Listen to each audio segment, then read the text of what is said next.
So, hello my students, this is your mentor Shivam sir.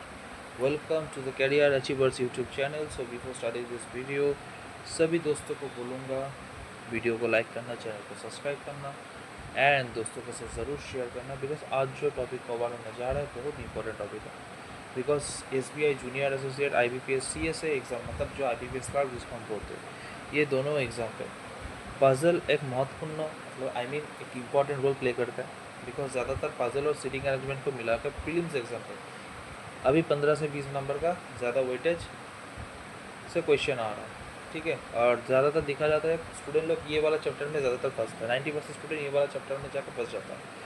सो आज जो मैं trick and tips के साथ हर एक क्वेश्चन को सॉल्व करके दिखाऊंगा कैसे करके छोटा छोटा जो पज़ल का क्वेश्चन रहता है बिकॉज हम लोग सभी जानते हैं फिलिम्स पे पज़ल का SBI JF IBPS CSA में पज़ल का छोटा छोटा क्वेश्चन रहता है, ठीक है। एक डायरेक्शन के अंदर 5 क्वेश्चन रहता है तो ऐसे बहुत छोटा छोटा रहता है लेकिन PO में थोड़ा मॉडरेट लेवल का रहता है। लेकिन देखा जाए तो SBI JF IBPS से फिलिम्स में बहुत लो लेवल का क्वेश्चन है। वो लो लेवल का क्वेश्चन को कैसे करके विद इन कुछ सेकेंड के अंदर सॉल्व किया जा सकता है उसके हम आज टेक्निक सीखेंगे। क्या सीखेंगे? टेक्निक सीखेंगे। तो ज़्यादा बात नहीं बोलूँगा, ठीक है, चालू कर देता हूँ। पहले हम लोग देखेंगे कुछ क्वेश्चन आ गया। पहले हम लोग देखेंगे कुछ फंडामेंटल चीज़ें, जैसे कि क्या टाइप का फंडामेंटल चीज़ें पज़ल में हम लोग क्या देखते हैं। पज़ल में एक डायरेक्शन रहता है, क्या रहता है? एक direction. As per the direction उसको पढ़ना पड़ता है, मतलब स्कीमिंग करना पड़ता है। उसको पूरा स्कीमिंग करने के बाद तब जाके 5 क्वेश्चन बनता है, ठीक है। तो ये जो डायरेक्शन होता है, डायरेक्शन को पढ़ना पड़ता है पहले, तो डायरेक्शन को पढ़ने के बाद 5 क्वेश्चन को सॉल्व करना पड़ता है। तो ये डायरेक्शन को पढ़ने के बाद जो सॉल्व का जो टाइम रहता है मैक्सिमम टाइम होना चाहिए 1 मिनट से 1.5 मिनट के अंदर। अभी तुम लोग बोलोगे सर अब तो इतना कम टाइम क्यों बोल रहे हैं? देखो क्लरिकल लेवल एग्जाम में बैंक का जितना भी क्लरिकल लेवल एग्जाम होता है उसमें इतना छोटा लेवल का रहता है भाई क्वेश्चन, और 1 मिनट से भी कम टाइम पे स्टूडेंट लोग करता है, ठीक है। सो 1 मिनट में ज़्यादा ही बोलते हैं तो, लेकिन तुम लोग मेरे सामने अभी बिगनर टाइप का, तो इसलिए मैं बोलूँगा 1 मिनट से 1.5 मिनट टाइम लगाना, ठीक है। 1 मिनट बहुत सफिशियंट होता है। सो पहले डायरेक्शन को बनना पड़ता है, उसके बाद जाकर 5 क्वेश्चन सॉल्व करना पड़ता है, ठीक है। तो चलते हैं नेक्स्ट क्वेश्चन की तरफ। क्या है नेक्स्ट क्वेश्चन? देखो मैं पहला एक क्वेश्चन सॉल्व करके दिखा रहा हूँ, ठीक है। तो कैसे करके स्कीमिंग करना पड़ता है पहले सीख लेते हैं, ठीक है। यहाँ पर एक मैं क्वेश्चन लेके आया, क्वेश्चन में क्या बोल रहा है पहले एक क्वेश्चन में दिखाऊंगा, उसके बाद तुम लोग इससे क्वेश्चन को सॉल्व आउट करना, ठीक है। मैं हर एक क्वेश्चन के लिए इनिशियल टाइम बाउंड पकड़ के दे दूँगा तुम लोग को, भाई इस टाइम के अंदर ये क्वेश्चन को करो। पहला वाला क्वेश्चन मैं दिखा दूँगा कैसे करके विथ टेक्निकली सॉल्व करना पड़ता है, ठीक है। तो पहला क्वेश्चन क्या है, क्या बताए? 8% ABCDEFGH are living 8-story building but not necessarily in the same order. The lowermost floor is number 1, जो नीचे का फ्लोर है वो 1 है, and the floor immediately above number 2, मतलब 8 आदमी है। क्या बताया यहाँ पर? यहाँ बताए 8% है। कितना परसेंट है? 8%। 8% है जहाँ पर, और नीचे का फ्लोर है 1, मतलब बॉटम मोस्ट फ्लोर का बोला है 1। तो इसका मीनिंग ये है जो टॉप मोस्ट फ्लोर रहेगा वो 8 है। तो इसको बना लेते हैं 8 7 6 5 4 3 2 1। एक मिनट, कुछ गड़बड़ हो गया।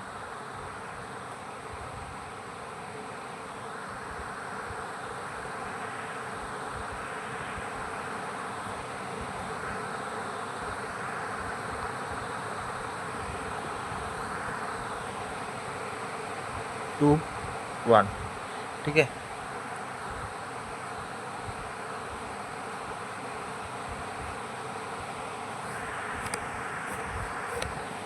क्या बता पहला वाला क्वेश्चन में बोला है A lives on the lowest most floor, ठीक है। ए कहाँ पर रहता है? ए एकदम नीचे वाला फ्लोर पे रहता है। तो जब एफ एकदम नीचे वाला फ्लोर पे रहेगा तो एफ एक नंबर पे रहेगा, बिकॉज यहाँ पर क्या है, एफ जो है एक नंबर पे रहेगा, ठीक है, बिकॉज यहाँ पर लोएस्ट मोस्ट फ्लोर बोला है। उसके बाद क्या बोला है, 3% lives between F and B, F और बी के बीच 3 आदमी हैं। तो यहाँ पर एफ और बी के बीच जब 3 आदमी रहेगा, 1 2 3 बी यहाँ पर बैठेगा, 1 2 3 बी यहाँ पर बैठेगा। यहाँ पर मैं 2 पॉसिबिलिटी को लेकर चल रहा हूँ, जो वाला सही निकलेगा उसको एक्सेप्ट कर लेंगे, जो वाला गलत होगा और उसको क्रॉस कर देंगे, हो गया। उसके बाद बोले H lives adjacent to B, यहाँ पर देखो 2 पॉसिबिलिटी बनेगा, बिकॉज एच और बी एडजेसेंट, ये जो एडजेसेंट जो शब्द है ना, ये मीनिंग होता है, एडजेसेंट का मीनिंग होता है अगल बगल, मतलब ठीक ऊपर भी हो सकता है, ठीक नीचे भी हो सकता है। एडजेसेंट मतलब बी के ठीक ऊपर एज हो सकता है, बी के ठीक नीचे एज हो सकता है। तो यहाँ पर मैं 2 पॉसिबिलिटी इसलिए लिया, बिकॉज ऐसा टाइप का लाइन एग्जाम के टाइम पे पकड़ के दे देगा, स्टूडेंट लोगों को कन्फ्यूज़ करने के। तो हम लोग कन्फ्यूज़ नहीं होंगे, हम लोग क्या करेंगे, 2 पॉसिबिलिटी ले लेंगे, बिकॉज जो वाला सही निकलेगा उसको एक्सेप्ट कर लेंगे। तो एज को एक बार यहाँ पर ले लो और एज को एक बार नीचे वाला में ले लो, हो गया। उसके बाद क्या बोल रहा है, A lives between G and D, there is no floor gap between them, मतलब ए जो है क्या है, ए जी और डी के बीच में है, पहले डी आए बाद में जी आए, अभी तक मालूम नहीं है, लेकिन कोई भी तीनों के बीच गैप नहीं है। ई लिव्स ऑन द फ्लोर 3, ई कहाँ पर है, तीसरी फ्लोर पे है, ई है तीसरी फ्लोर पे, ई कहाँ पर है, तीसरी फ्लोर पे, ठीक है।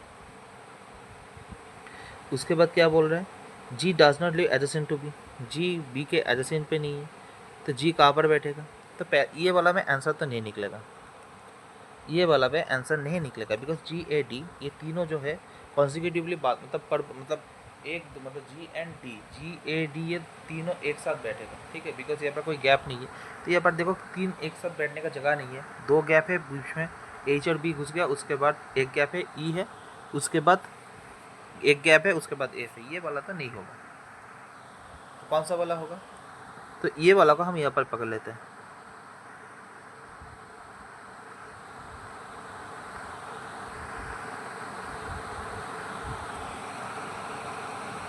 एक मिनट,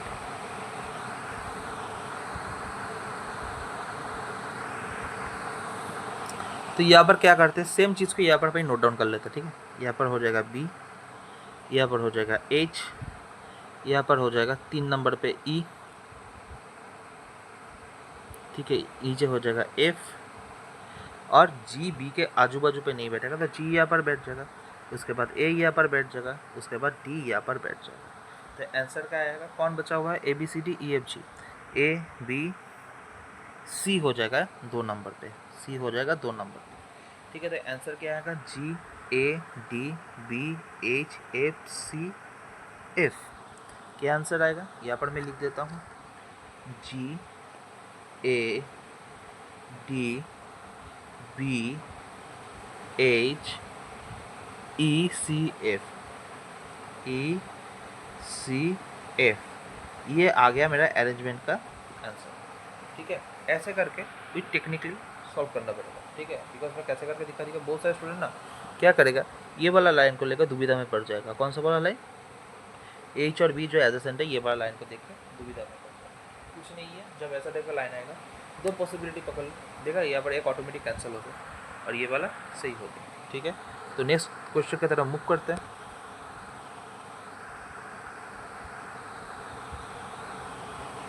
ये वाला क्वेश्चन तुम लोग करो भाई, मैं ज़्यादा नहीं, छोटा क्वेश्चन है वो, 1 मिनट टाइम दूंगा, खुद से करो।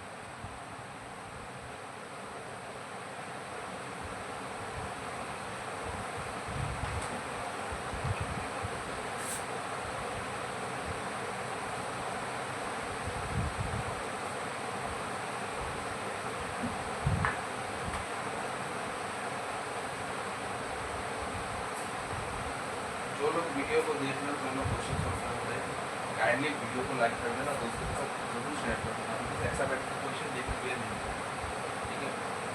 प्रीलिम्स पे इसके बाद कुछ नहीं आता, ठीक है, इतना छोटा छोटा क्वेश्चन ही मिलेगा, 40-50 सेकंड तक हर एक क्वेश्चन सॉल्व हो जाएगा, ठीक है। थोड़ा दोस्तों के साथ जरूर शेयर कर देना, यूट्यूब पे लाइक शेयर करोगे तो उसमें हम लोग को मोटिवेशन मिलता है, हम और अच्छा अच्छा कंटेंट भी लेते हैं।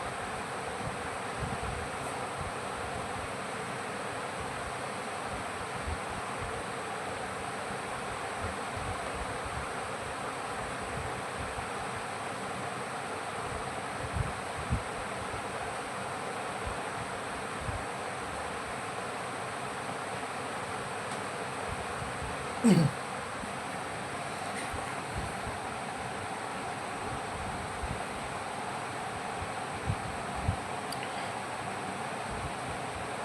ये क्वेश्चन बहुत इजी है, इसमें 40 सेकंड भी नहीं लगेगा। चलो दिखा देते हैं क्या बताया क्वेश्चन में। क्वेश्चन में क्या बताया, 7 आदमी हैं, स्ट्रेट लाइन पे बैठे हैं और सभी के सभी नॉर्थ की तरफ मतलब उत्तर मुखी हैं। तो क्या करेंगे, ले लो भाई, 1 2 3 4 5 6 7। उसके बाद क्या बोल रहे हैं, क्यू सीज वन ऑफ द एंड्स। ये जो क्यू है कोई अंत पे बैठा है, कोई अंत बोले तो दाएं तरफ। और पहले बात, जब सीटिंग अरेंजमेंट करेगा हम लोगों को पहले ये जानना पड़ेगा, जब सभी के सभी नॉर्थ की तरफ फेस करेगा, ये सब के सब नॉर्थ की तरफ फेस करा बैठा है, ठीक है। सीटिंग अरेंजमेंट जब करेगा सभी के सब जो नॉर्थ की तरफ फेस करेगा, तब लेफ्ट हैंड क्या होता है, हम लोगों का लेफ्ट हैंड इस जगह का लेफ्ट हैंड हो जाएगा, ये हो जाएगा लेफ्ट हैंड और ये हो जाएगा राइट हैंड, ठीक है। लेकिन यहाँ पर मालूम नहीं है भाई अभी तक क्यू कहाँ पर बैठा है, आइदर लेफ्ट हैंड भी हो सकता है राइट हैंड भी हो सकता है। यहाँ पर मैं क्या करूँगा, क्यू को इस पर यहाँ पर मैं दोनों पॉसिबिलिटी ले लूँगा क्यू के बारे में, ठीक है। क्यू के रिगार्डिंग यहाँ पर मैं दोनों पॉसिबिलिटी ले लूँगा।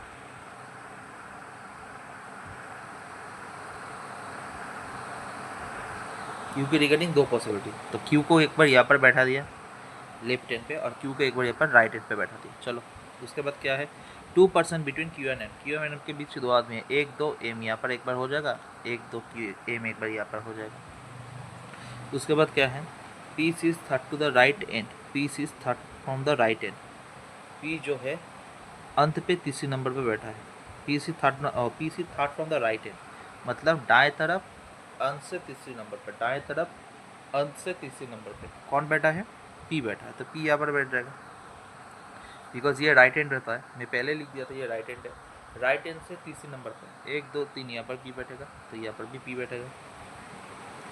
Are is second from the end, R second from the end पे बैठा है, N is second to the left of O, क्या बताया यहाँ पर। उसके बाद ओहो सॉरी और एक पॉइंट है, L is third to the left of P, L जो है third to the left of P है, तो एल यहाँ पर बैठ जाएगा और यहाँ पर एल कहाँ पर बैठ जाएगा, सेम ये जगह पे बैठ जाएगा, हो गया। यहाँ पर बोला R second from the one end, ठीक है। यहाँ पर एक चीज़ देखो, लेफ्ट एंड से सेकेंड पे एल बैठा है, यहाँ पर तो आर नहीं आएगा, तो आर एकमात्र यहाँ पर ही आएगा, ठीक है। ऑन दी अदर हैंड यहाँ पर भी सेम, लेफ्ट एंड पे देखो एल ऑलरेडी बैठा है, तो यहाँ पर आर नहीं बैठेगा, तो राइट एंड पे सेकेंड नंबर पे आर बैठ जाएगा। उसके बाद क्या है भाई, उसके बाद बोला है N sits to the left of O, N जो है second to the left of O पे बैठा है। यहाँ पर एक चीज़ देखो, ओ को मैं यहाँ पर बैठा है, एन को मैं यहाँ पर बैठा है, ये वाला भाई सेकेंड टू द लेफ्ट नहीं हो रहा, ये थर्ड टू द लेफ्ट हो रहा है, ठीक है। ये वाला तो भाई नहीं होगा, तो ऊपर वाला में देखते हैं, ओ को यहाँ पर बैठा दिया, एन को यहाँ पर बैठा दिया, आंसर निकल गया। बहुत ईजी था क्वेश्चन। आंसर क्या आएगा, N L O M P R Q, ये आएगा राइट आंसर। बहुत ईजी क्वेश्चन था ये, ठीक है।